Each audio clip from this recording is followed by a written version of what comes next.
I'm delighted that you have a show because you're fresh, you're funny, you're great. And I want you to know something. From my heart, I never liked you. Don Rickles made Hollywood's biggest names laugh, and sometimes wince. Known for his rapid-fire humor, blunt views, and razor-sharp wit, he targeted everyone in his path. But while audiences applauded, not every punchline left people smiling. Some comedy icons walked away with dented pride, quiet frustration, and lingering tension. So what really happened when the spotlight faded? And which legendary comedians did Don Rickles roast so brutally they couldn't forget it? You might be surprised by who laughed, who pretended, and who never forgave. Don Rickles didn't begin as the comedy giant we know. His earliest steps into entertainment were far removed from stand-up. Initially, he trained as a dramatic actor, spending years chasing serious roles in television and movies. Despite his skill, the doors stayed mostly closed. Casting directors repeatedly overlooked him. By the early 1950s, Rickles saw the writing on the wall. If he wanted to survive in showbiz, he had to change lanes. That shift didn't start in film or on stage, but in nightclubs scattered across New York and Miami, where he started doing stand-up for money, but Rickles quickly found that standard jokes weren't doing the trick. His breakthrough moment came not from a polished routine, but from reacting to hecklers in the crowd. Instead of getting angry, he fired off spontaneous comebacks that had the audience in stitches. This raw, improvised, insult-based humor became his trademark. People loved the shock, the honesty, and the fearless way he tore into anyone, whether a front-row guest or an A-list celebrity. Rickles didn't hold back. He had a sharp tongue, and he wasn't afraid to use it in an interview. Rickles admitted how his insult comedy came to be. To be honest, the insult thing started out of not having a real act. Years ago, I stood up there telling bad jokes and did a Sophie Tucker impersonation. Nobody even looked up. But instead of quitting, Rickles embraced this reactive, unscripted style that would define the rest of his career. He transformed from a struggling dramatic actor into a master of confrontation and comedy. And the insults weren't just for the audience. Rickles roasted himself, his friends, celebrities, and eventually the biggest stars in entertainment. What set Rickles apart was his gift for offending people without turning them against him. His barbs could be savage, but his timing and delivery often softened the sting. Still, it was a risky brand of humor. In those early days, not every club owner knew what to make of his act. But one person who did understand, and changed Rickles' life, was none other than Frank Sinatra. In the late 1950s, Frank Sinatra came to one of Rickles' shows in Miami. True to form, Rickles looked Sinatra in the eye and said, "Make yourself at home, Frank. Hit somebody." Rather than storming out, Sinatra laughed, and kept coming back. Soon, he brought along his celebrity friends. Within months, Rickles was performing for elite crowds in Las Vegas. Just like that, he became a top-billed act. Las Vegas wasn't just another gig for Rickles, it became his empire. Throughout the 60s and 70s, he was a fixture on the Strip, playing packed shows every night. Each performance was part comedy, part roast, and completely unpredictable. The more famous the audience member, the more brutal the insult. No one was safe, and that's exactly why people kept coming. His shows were outrageous, unforgettable, and in high demand. By the mid-1960s, Rickles had also found a home on television.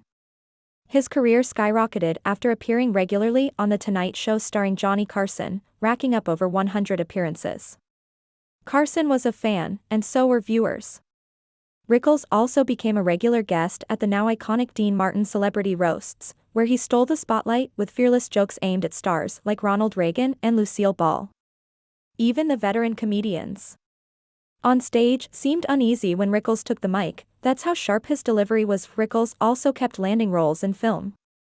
One of his first major parts came in the 1958 Navy drama Run Silent, Run Deep, alongside Clark Gable and Burt Lancaster. It was a serious role, and Rickles held his own. He later appeared in the 1970 war comedy Kelly's Heroes with Clint Eastwood. And decades later in Martin Scorsese's crime classic Casino, where he played a fictionalized version of a real casino boss, Billy Sherbert. The role reminded audiences that behind the jokes, Rickles was still a trained actor. Despite all his accomplishments, Rickles didn't win major awards until the end of his career. It wasn't until HBO released Mr. Warmth, the Don Rickles project, a documentary showcasing both his brilliance and legacy, that he earned his first Primetime Emmy and broader acknowledgement as a comedy pioneer. But Rickles' path to fame wasn't easy.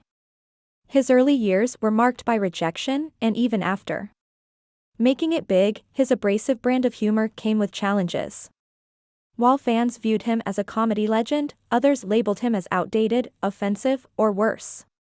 Rickles constantly had to navigate an entertainment world that didn't always welcome his shock-based style. Beneath the sold-out shows and standing ovations was a man who stood by his bluntness, even if it meant alienating a few peers. Rickles had strong opinions and didn't spare fellow comedians either. Over time, there were several well-known names he criticized publicly or privately. Some of those names might surprise you. Don Rickles had a reputation for being fearless. But his comedy wasn't always taken lightly, especially by the comedians he poked fun at. Behind the scenes, Rickles had a list of fellow comics who didn't laugh along, didn't forget, and sometimes didn't forgive. From subtle tension to outright dislike, some legendary names in comedy history didn't exactly see eye to eye with Mr. Warmth. Rickles respected Bob Hope as a trailblazer, but the feeling may not have been mutual. Hope was known for his carefully polished humor, which leaned toward patriotic themes and light jabs. Rickles, on the other hand, went for the jugular. During a roast in the 1970s, Rickles made a biting joke about Hope's age and outdated style. While the crowd roared, Hope's forced smile said otherwise. Insiders say that while Hope never publicly criticized Rickles, he avoided working with him afterward. Hope preferred control, scripting, and timing. Rickles brought none of that. Some friends of Hope even claimed that he saw Rickles as a symbol of comedy, losing its class. Though both men remained cordial in public, there was a noticeable coldness when they appeared at the same events. Rickles, true to form, never apologized. Lucille Ball had a great sense of humor, but she also had boundaries. During one of the Dean Martin roasts, Rickles delivered a rapid-fire monologue that included jabs at Lucy's voice, her age, and even her multiple marriages. Lucille chuckled on stage, but privately, she wasn't pleased. According to close sources, she later said, "Don goes too far. He forgets there's a line." Although they never had a public falling out, Rickles and Ball didn't work together after that event. And when Rickles tried to patch things up years later at a Beverly Hills party, Lucy reportedly turned away. The moment passed quickly, but those close to her claimed she always remembered that roast as the night Don stopped being funny. Perhaps the most complicated relationship Rickles had was with Johnny Carson. They appeared to be close. Rickles was a frequent guest on The Tonight Show, and their on-air chemistry was undeniable. But Carson was a man of structure and subtlety. Rickles, with his wild energy and unpredictable barbs, often pushed boundaries that Carson didn't appreciate off-camera. One famous incident occurred during a taping when Rickles playfully smacked Carson's head with a microphone prop. While the audience laughed, Carson's smile quickly faded. After the show, Carson reportedly told producers, "That was over the line. He doesn't know when to stop." Though the two never had a public feud, many in Carson's inner circle said Johnny kept Rickles at arm's length when the cameras weren't rolling. Still, Carson invited Rickles back time and time again. It was a love-hate bond built on ratings, not friendship. Rickles often joked about Carson's marriages and drinking habits, jokes that struck a little too close to home. Steve Martin rose to fame as Rickles was entering the later stages of his career. Their styles couldn't have been more different. Martin's surreal, absurd humor clashed with Rickles' insult-laced realism. Though Rickles never attacked Martin directly, he often dismissed modern comedians in interviews, saying they lacked guts or edge.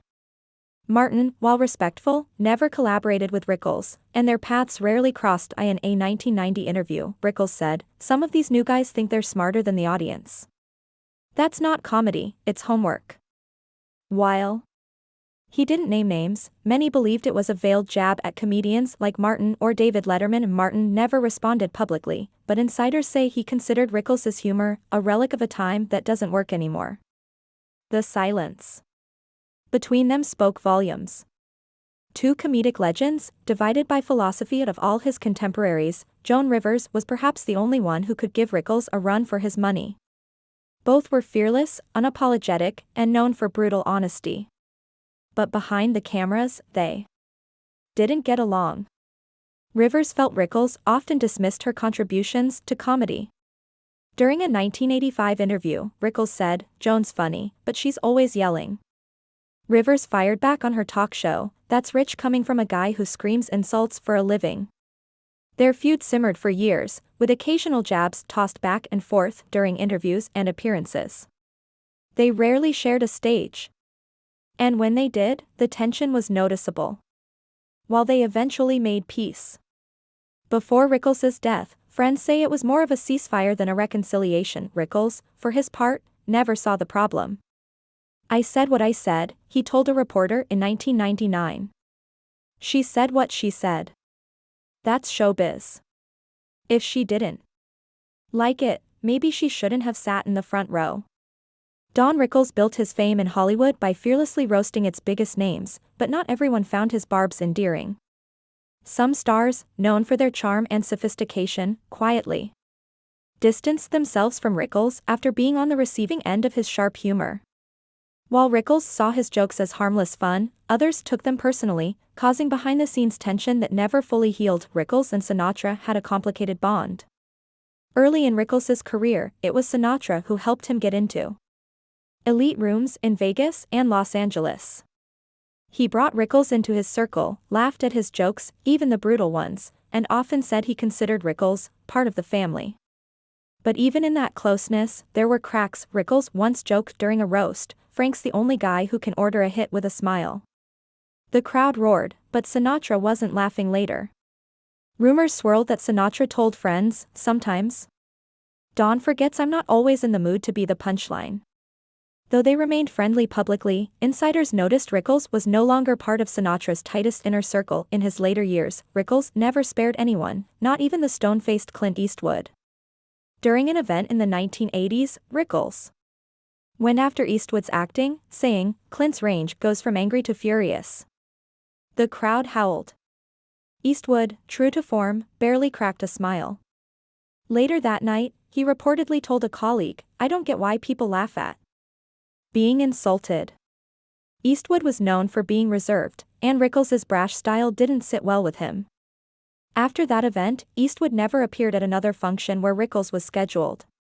Though he never publicly condemned him, the message was clear: Clint Eastwood didn't care to be part of the joke. Rickles, in later interviews, would say, "Clint's a great guy, tough crowd, though."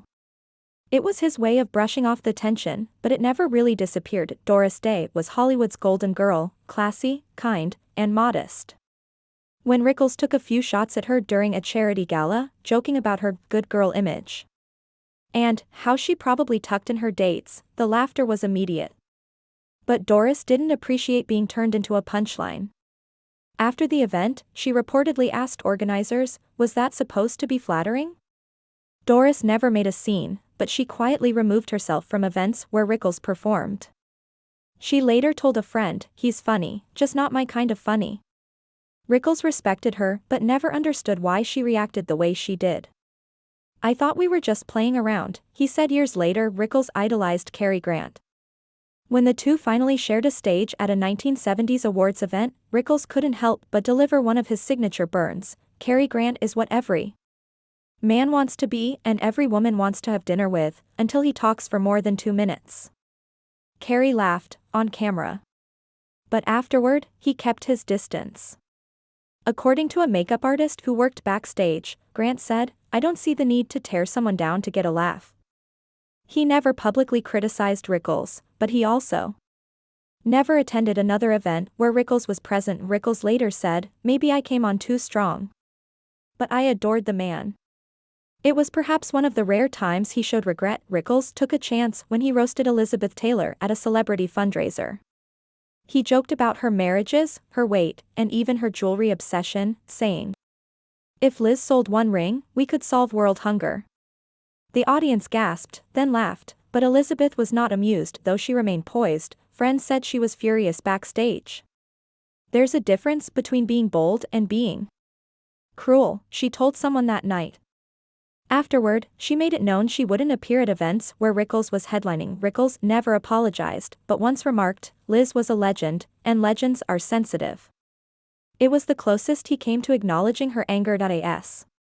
Don Rickles aged, his legendary voice grew softer, but his humor never truly faded. Still performing into his late 80s, he continued to draw crowds who came for the nostalgia and stayed for the raw, unfiltered laughs.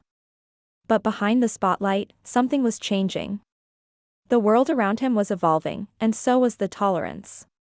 For his brand of humor. By the early 2000s, Rickles found himself increasingly out of step with modern comedy. His style, once praised as edgy and fearless, was now being called offensive and outdated by younger generations. He brushed off the criticism at first, often saying, "The world got soft, I stayed sharp." But privately, friends noticed a different side of him. He began choosing his appearances more carefully, sometimes backing out of events if he sensed the audience wouldn't get it. Though he never apologized for his past jokes, those close to him say he became more introspective. He'd watch reruns of his roasts, one friend recalled, and sometimes he'd pause and say, "Maybe I went too far there." Rickles never stopped being Rickles, but age made him look at his past with a mix of pride and pause. One of the rare times Rickles publicly acknowledged the impact of his words came during a 2012 interview. When asked about his harshest roast moments, he replied, "I hurt some feelings along the way. Never meant to, but I know I did. I was trying to get laughs, not scars." He didn't name names, but fans and critics alike took it as a soft apology to the stars he had clashed with. It wasn't much, but it was more than many expected. After a lifetime of dismissing offense as weakness, Rickles was finally admitting that his words carried weight, despite the tensions and fractured friendships. Many stars stood by Rickles to the end. Bob Newhart, his closest friend, called him a once-in-a-lifetime original. Kathy Griffin, who admired Rickles from a young age, said, "He was fearless. Not always gentle, but always real." Jerry Seinfeld, one of the many comedians Rickles inspired, honored him by saying, "Don didn't just tell jokes, he told the truth in a way only he could." Even some of those who had distanced themselves came around near the end. Barbra Streisand sent a letter to his family. Clint Eastwood reportedly watched Rickles' final Netflix special and remarked, "He still had it." Don Rickles passed away on April 6, 2017, at the age of 90. The world mourned the loss of a man who had defined insult comedy and redefined how far you could push a joke. Tributes poured in from all corners of the entertainment world. Some were humorous, others heartfelt. But all shared one thing: respect. Rickles didn't die with his legacy in question, he died as a man who had never stopped being himself, even when the world tried to move on. He left behind a generation of comics who saw him as a mentor, a provocateur, and a master of timing. In the end, Rickles' impact wasn't just in the laughs he delivered, it was in the honesty he demanded. Love him or loathe him, he challenged Hollywood to laugh at itself. And whether they liked it or not, he made sure they did. He once said, "If you can't take a joke, you shouldn't be in show business." And though that motto made him enemies, it also made him unforgettable. The curtain fell on Don Rickles, but the echoes of his laughter still ring.